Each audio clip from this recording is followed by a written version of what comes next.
అందరికీ నమస్తే.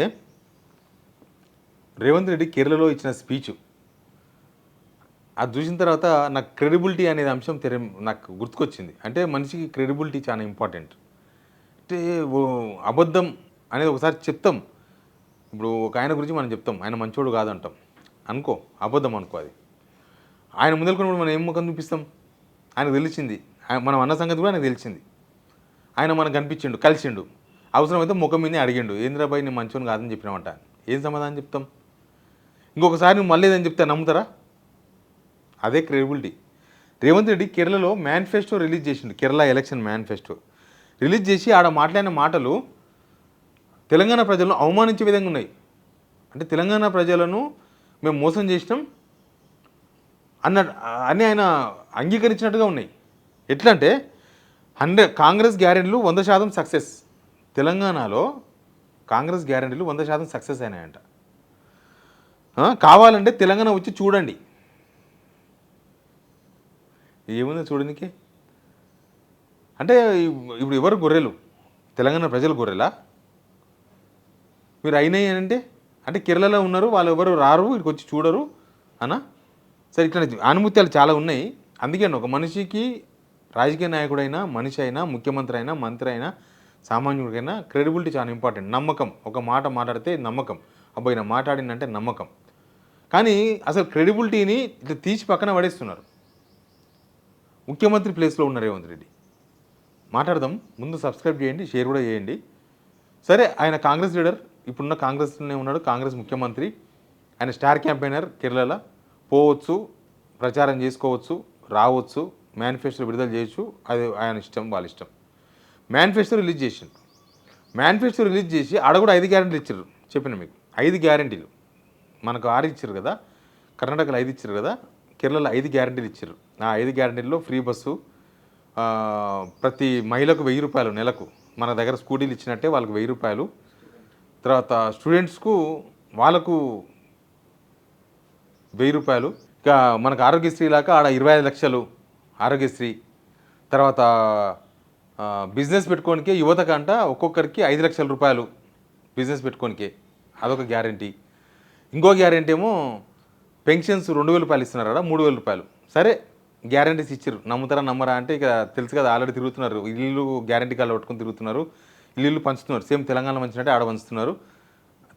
కేరళ ప్రజలు నమ్ముతారు లేదా తర్వాత తెలుస్తుంది. బట్ రేవంత్ రెడ్డి చేసిన స్టేట్మెంట్స్, ఆయన ఇచ్చిన ఆయన చేసిన కామెంట్స్ మీటింగ్లో, కాంగ్రెస్ గ్యారెంటీలు 100% సక్సెస్ అయినాయి, కావాలంటే తెలంగాణ వచ్చి చూడండి అని కేరళ ప్రజలకు పిలిపిస్తుండు. కేరళ ప్రజలు ఇది రారు. మనం కర్ణాటక ఎలక్షన్స్ కన్నా మనం తర్వాత జరిగింది కదా, కర్ణాటక ఎలక్షన్స్ కన్నా 6 months తర్వాత జరిగింది. కర్ణాటక నుంచి రైతులు వచ్చి ఇక్కడ ప్రచారం చేసిర్రు. వికారాబాదు, పరిగి ఏరియాలో మాకు 6 నెలలు అయింది మేము ఓట్లు వేసి, మాకు గ్యారెంటీలు ఏమి అమలైతులేవు, మీరు వేయకండి అని. మనం నమ్మినామా? నమ్మలే. కాబట్టి కేరళ కూడా నమ్మపోవచ్చు.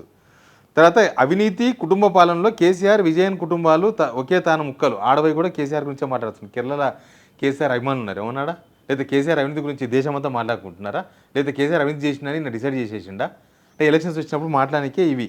ఇంకా ఆయన మాట్లాడిన మాటలు, యూడిఎఫ్ గ్యారెంటీల అమలుపై సందేహాలు వద్దు, తెలంగాణనే గ్యారెంటీ. యూడిఎఫ్ అంటే కాంగ్రెస్. అంటే హామీలు తెలంగాణలో ఎట్లా అమలు అవుతున్నాయో మా రాష్ట్రం వచ్చి చూడండి, వీటికి మేమే గ్యారెంటీ అంట. అంటే తెలంగాణనే గ్యారెంటీ. తెలంగాణ ప్రజలకు తెలంగాణకి ఇచ్చిన 6 గ్యారెంటీలకే గ్యారెంటీ లేదు, వారంటీ లేదు. కానీ ఇక్కడ తెలంగాణలో ఇచ్చిన గ్యారెంటీని అమలు చేస్తున్నాం, ఇవి మీకు గ్యారెంటీ అంటున్నాడు. నేను కేరళ ప్రజల గురించి నేనేం మాట్లాడా, వాళ్ళు నమ్ముతారా నమ్మరా అది తర్వాత తెలుసు. ఎలక్షన్స్ అయిపోయిన తర్వాత తెలుస్తుంది.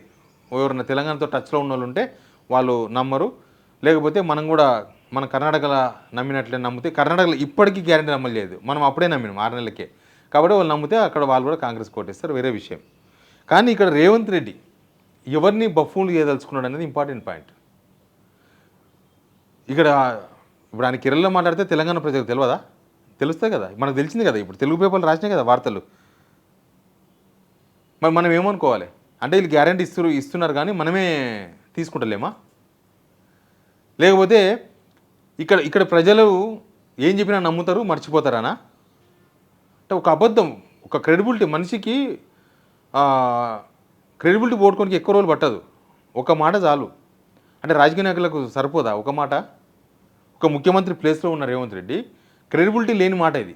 క్రెడిబిలిటీ లేని మాట కాదు, ఆయనకు ఉందో లేదో క్రెడిబిలిటీ, కానీ తెలంగాణకు క్రెడిబిలిటీ లేకుండా చేస్తుంది. తెలంగాణ ప్రజలకు వాల్యూ ఇస్తలేడు, వాల్యూ లేదు, జీరో వాల్యూ తెలంగాణ ప్రజలకు కూడా ఇచ్చేది. అంటే అనుకుని తెలుసుకుంటే తెలంగాణ ప్రజలు ఏం చేస్తారని నమ్మకం బహుశా. ఇది అబద్ధమని తెలుసు రేవంత్ రెడ్డి, తెలియదా? గ్యారెంటీలు అమలు అవుతున్నాయి. ఇక్కడ ఒక ఉచిత బస్సు ఒకటి అమలు చేస్తున్నారు, ఆర్టీసీకి పెద్ద బొక్క పడ్డది డబ్బులు ఇవ్వక. ఇంకా మిగతా అన్నీ ఆడికాడికి పథకాలే కదా. 200 యూనిట్లు కరెంటు, 500 రూపాయలు సిలిండర్ ఆడికాడికే కదా. 500 రూపాయలు ఆ సబ్సిడీ అకౌంట్లో పడక 5-6 నెలలు అయింది. అది కూడా కొంతమందికి పడుతుందంట. 50 లక్షల మంది లబ్ధిదారులు అని చెప్తారు. వీళ్ళు ఇచ్చే అమౌంట్ ఎవరికి పడుతుందో ఎవరికి తెలియదు. ఇంకా 200 యూనిట్స్, ఇంకా మిగతా స్కీమ్స్ ఏం అమలైనాయి ఇక్కడ? గ్యారంటీస్ ఏం అమలు కాలేదు కదా. తులం బంగారం అమలైందా, లేకపోతే 2500 అమలైందా?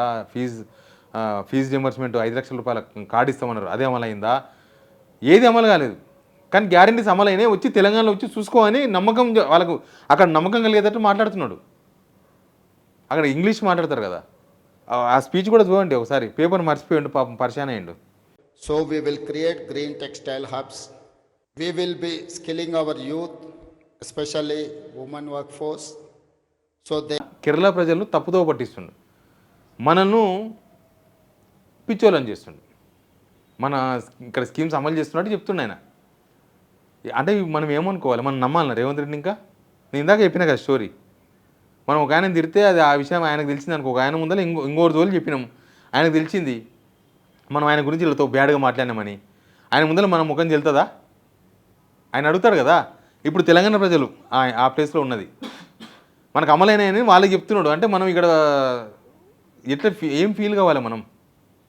అంటే ఒక ముఖ్యమంత్రికి క్రెడిబిలిటీ చాలా ఇంపార్టెంట్. సరే, ఇలా కేరళ ఎలక్షన్స్ వచ్చినాయి, రేపు ఇంకో ఎలక్షన్స్ వస్తాయి, గెలుస్తారు ఓడిపోతారు, ఎలక్షన్స్లో చాలా కామన్గా ఉంటుంది. బట్ ఇక్కడ మొత్తం ప్రజలందరినీ పెట్టిండు కదా పాయింట్లో, సెంట్రిక్ పాయింట్లో పెట్టిండు ప్రజల్ని. ఇప్పుడు ఆయన ఏదో నేను ఫలానా ప్రాజెక్ట్ కడదామనుకున్నా కట్టలేకపోయినా అంటే అది వేరు. కానీ ఇక్కడ ప్రజలకు హామీలు ఇచ్చినా, ప్రజలకు 6 గ్యారెంటీలు అమలు చేసినాము, మీరు వచ్చి చూసుకోండి అని చెప్తే ఎంత దమ్ము ఉండాలి, ఎంత గ్యారెంటీ ఇది నాకు అర్థం కాలే.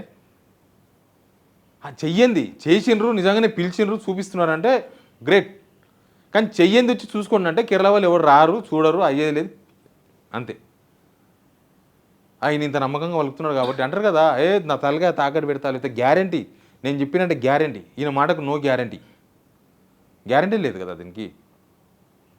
అంటే ఆడ ఓట్ల కోసం మాట్లాడుతుంది. తెలంగాణ గ్యారంటీ అంటే తెలంగాణకి దిక్కు లేదు కదా, తెలంగాణనే అప్లపాలైంది, తెలంగాణలోనే ఎవరికి ఏం లేవు, ఎవరికి రూపాయి ఇచ్చేది లేదు, తెలంగాణలో ఫ్లోటింగ్ మనీ ఆగిపోయింది, రియల్ ఎస్టేట్ నాశనం అయిపోయింది, బిజినెస్లన్నీ డల్ అయిపోయినాయి, తెలంగాణనే దివాలా తీసింది, దేశం అంతా చూస్తుంది. తెలంగాణ గ్యారంటీ అనమాట. ఢిల్లీలో కూడా సేమ్ ఇట్లే మాట్లాడారు ఢిల్లీ ఎలక్షన్స్ అప్పుడు. ఇక అసలు విషయం ఏంటంటే, ఇక పినరాయి గురించి మాట్లాడుతున్నారు కదా కేరళ సీఎం. ఆ కమ్యూనిస్ట్ పార్టీలు ఈయనే ఉంటారు, ఈడ కాంగ్రెస్తోనే ఉంటారు. మళ్ళీ ఆ కమ్యూనిస్ట్ పార్టీ వాళ్ళు, ఆ ఎమ్మెల్యే ఉన్న కున్నం సాంబశివరావు, ఆయన కూడా ఏమన్నాడు చూడండి ఒకసారి. 700 కోట్లు వీళ్ళ పరిపాలన, వీళ్ళు పాడు కాదు, బీపీ లేస్తుంది, తిట్టలేక ఈ మాట అంటున్నా, ఆడాళ్ళు అన్నట్టుగా అలా చేస్తుంది. కేరళ ప్రజలకు తెలంగాణ గ్యారెంటీ ఉంటారు కదా, తెలంగాణలో వర్కులు చేసి 20 లక్షలు, 30 లక్షలు, కోటి రూపాయలు చిన్న చిన్న రోడ్లు వేసి, కల్వర్ట్లు వేసి, లేకపోతే ఇంకేదో చెక్ డ్యాములు కట్టి ఉంటారు కదా. మార్చి 31కి బిల్స్ వస్తాయని ఆశించారు వాళ్ళందరూ. ఒక్కరు కూడా బిల్లు వాళ్ళే, ఒక్కరు కూడా రాలే, మొత్తం రోడ్ల మీదకి వచ్చేసారు. మరి ఇక్కడ జనాలకే ఇక్కడ గవర్నమెంట్ గ్యారంటీ ఇస్తలేదు, ఈ తెలంగాణ తీసుకుపోయి కేరళలో గ్యారంటీ చెప్పడం ఏంది? లేకిగా ఎందుకు ఉండాలి కాంగ్రెస్తోనా? కున్నం సాంబశివరావు మంచి స్టేట్మెంటే ఇచ్చిండు కదా. అసలు ఈ గవర్నమెంట్ ఫెయిల్ అయిందని చెప్తుండే ఆయన. మరి ఎందుకున్నారు గవర్నమెంట్లో? అంటే ఈడ పనులు కావాలి.